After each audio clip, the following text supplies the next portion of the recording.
Bana, kati ya Irene pamoja na Adam kuna siri moja nzito sana ambayo kila mtu inaonyesha ana siri yake, na wawili hawa inaonyesha wote ni waathirika wa ukimwi, kwa sababu leo Irene amemwangalia sana Adam baada ya kutoka chumbani kwa mama yake, kwa sababu Adam alikwenda kunywa dawa ya ukimwi chumbani kwa mama yake, na baada ya kufika akamuuliza, hivi Adam, kuna nini unanificha?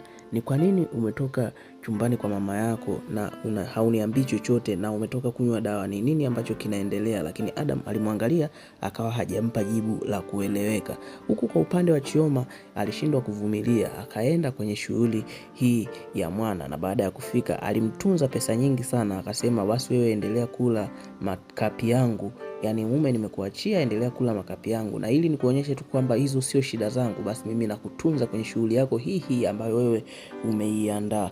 Lakini mwana baada ya hapo hakuwa na amani kabisa, akawa anamwambia rafiki yake Zuu, akamwambia ya kwamba yani Chioma amefika kwenye shughuli yangu na lazima atafanya kitu. Na Zubeda akamuuliza, inamaanisha unamuogopa?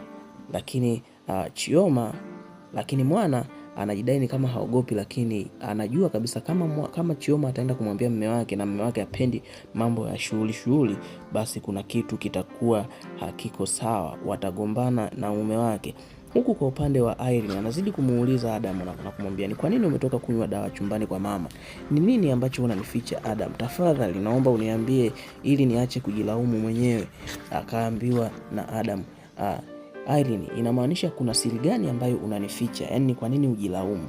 Lakini inavyoonyesha hapa hawa wote ni kwamba ni waathirika, hila bado hawajapeana tu taarifa. Lakini kwa upande wa Nawanda, yeye tunaona anazidi kupambana na ndoa yake, akiwa anataka mke wake asiondoke kwenda mahali kokote. Leo mke wake alikuwa anasema anataka aondoke sasa kwa sababu mume wake ameshindwa kumtekelezea kile ambacho alikuwa anakitaka na alikuwa anahitaji talaka. Lakini Nawanda alichomjibu akamwambia, mimi nilikuwa ni kiongozi Mirembe. Sasa ili uamini kwamba mimi ni kiongozi Mirembe, basi wewe leo hamna mahali unaenda na hakuna kitu ambacho utakwenda kunifanya. Lakini kwa upande wa Side, na yeye tunaona amefika nyumbani na kumkuta mwana pamoja na Zubeda au Zu. Akamuuliza, wewe ni nani? Basi yule mdada akamwambia, mimi niite Zubeda au ukipenda niite Zu, ni rafiki yake mwana. Na baada hapo akamwambia, yani wewe pamoja na mavazi yako uliovaa na hivyo nywele ambavyo umeziweka, maana huyu Zubeda alikuwa ameweka bridge katika nywele zake, akasema inamaanisha wewe ni rafiki yake mke wangu?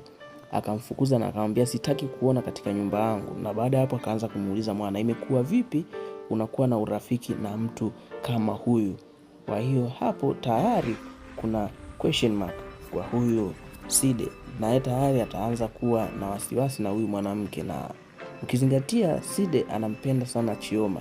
Sasa akishafikishwa taarifa, ni nini ambacho kitatokea? Mimi na wewe sote hatujui. Tuendelee kufuatilia tamthilia hii nzuri kabisa ya Noma.